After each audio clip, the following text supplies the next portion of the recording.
Bom dia, sexto ano. Tudo bem com vocês? Como é que foram de férias? Umas férias curtas, mas foram boas, né? Gente querida, a gente está estudando então agora um novo assunto, o Egito Antigo, tá? Mais um povo da antiguidade. E a professora mandou já um texto novo, né, na semana 17. Esse texto é sobre o Egito Antigo que a gente vai usar por várias aulas. Então, imprime o texto ou então salva lá no computador para você poder sempre consultar, certo? Muito bem. O Egito foi um país muito importante da antiguidade, uma potência no mundo antigo. A gente já viu que, de fato, ele é bastante vezes citado na época da Bíblia. E a gente também viu que a cidade de Biblos, a cidade fenícia de Biblos, ela comprava os papiros do Egito e revendia para os gregos, né? A gente também viu isso. Então, o Egito, um antigo historiador chamado Heródoto, um historiador grego de antigamente, ele falou que o Egito é uma dádiva do Nilo, que o Egito é um presente do rio Nilo. Na realidade, ele queria dizer que, de fato, se não fosse o rio Nilo, não tinha como o Egito ter se formado naquela região. Por quê? Porque era deserto. A região toda ali era savana e muito seca. Depois virou deserto mesmo. Então, se não fosse o rio Nilo, não tinha como as pessoas se estabelecerem. Por quê? Porque as pessoas precisam de água. Água para tomar, água para molhar as plantações. Como aquela região era desértica, não chovia, então precisava da água do rio para deixar as plantações úmidas.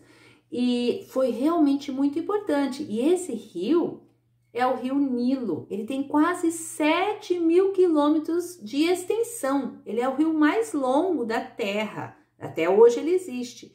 Ele nasce ali abaixo da linha do Equador, que está bem no meio da Terra, e ele vai passando por vários países da África atuais, e ele deságua lá no mar Mediterrâneo, tá? Aquele mar que os fenícios navegavam também, né? Aquele mar que está entre a Europa, a Ásia e a África. Então, de fato, foi soberania de Deus colocar esse rio tão longo e tão importante ali naquelas regiões mais secas. Muito bem. As primeiras pessoas que começaram a morar ali começaram a se chegar e formar pequenas comunidades, algumas aldeiazinhas ao redor do rio Nilo, nas margens, porque era bem importante para eles. Como não chovia na região, então, entre os meses de junho e outubro, eram os meses que o rio transbordava. Não chovia ali, mas chovia lá na nascente, que está no meio da selva africana. Lá nas nascentes chovia e o rio enchia e transbordava nas suas margens. E deixava as margens bem molhadas, não só com água, mas com humus. E esse humus, o que era? Eram dejetozinhos, era restinhos de plantas, que era um adubo maravilhoso. Então essas primeiras pessoas moravam ali pertinho, ficavam muito felizes quando o rio transbordava. Aí quando o rio voltava no curso natural, eles aproveitavam para semear. Semeavam naquela terra bem molhada e adubada e aquilo vinha e ficava lindo. Então nós vamos ter durante todo esse período do Egito Antigo a importância do rio Nilo, porque as pessoas plantavam ali para ter o que comer. E eles plantavam o quê? Os cereais, como por exemplo o trigo, eles faziam pão.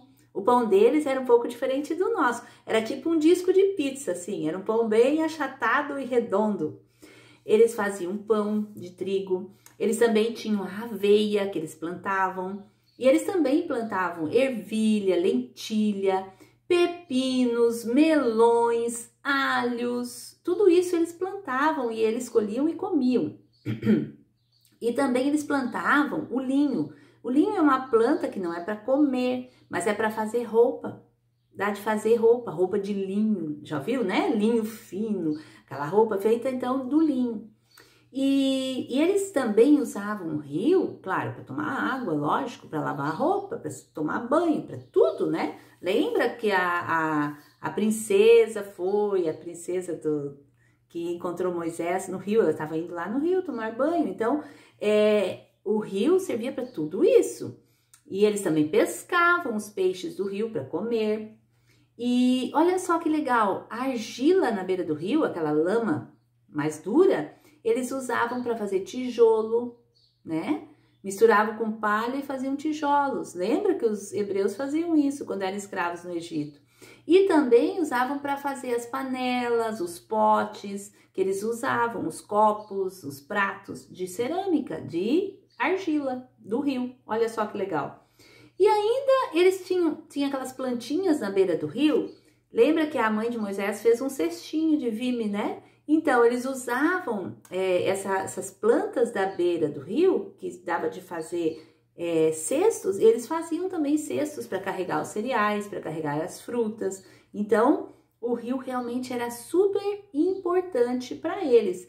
E essas pequenas comunidades, elas começaram uma a se juntar com a outra, essas aldeiazinhas se juntavam, faziam aliança, se uniam, outras já lutavam contra essa e aí dominavam e acabou juntando e formando os nomos. Nomos é uma comunidade um pouco maior e quem governava cada nomo era o nomarca. Com o passar do tempo, esses nomos também foram alguns se unindo, outros se brigando e mandando no outro, formaram dois reinos, o Alto Egito, no sul do Egito, e o Baixo Egito, no norte do Egito. Então, tinha dois reinos com dois reis. Cada reino, então, bastante grande. Um na parte sul, que é embaixo no mapa, né? E outro na parte norte. E cada reino, então, tinha o seu rei, e cada rei tinha uma coroa específica deles. Olha só que interessante. A coroa do faraó, depois vai ser a coroa dos dois reis. Eu quero que você olhe na página 3, tem ali, ó, o Alto Egito o rei do Alto Egito usava uma coroa branca. O rei do Baixo Egito usava uma coroa vermelha, tá? E tinha dois reinos, então, o Alto Egito e o Baixo Egito. Com o passar de mais tempo, lá mais ou menos no ano 3100 a.C., o rei Menés, ele era do Alto Egito e ele dominou o Baixo Egito. Então, ele formou um Egito só, juntou tudo num país só. E aí ficou ele sendo o primeiro faraó. Faraó é o título do rei do Egito. E ele juntou as duas coroas, a branca com a vermelha, e agora ele era rei de todo o Egito. E assim, então, começou a história do Egito Antigo, com a junção do reino do Alto Egito e do Baixo Egito. Certo? Por hoje é isso aí. Uma boa semana para vocês.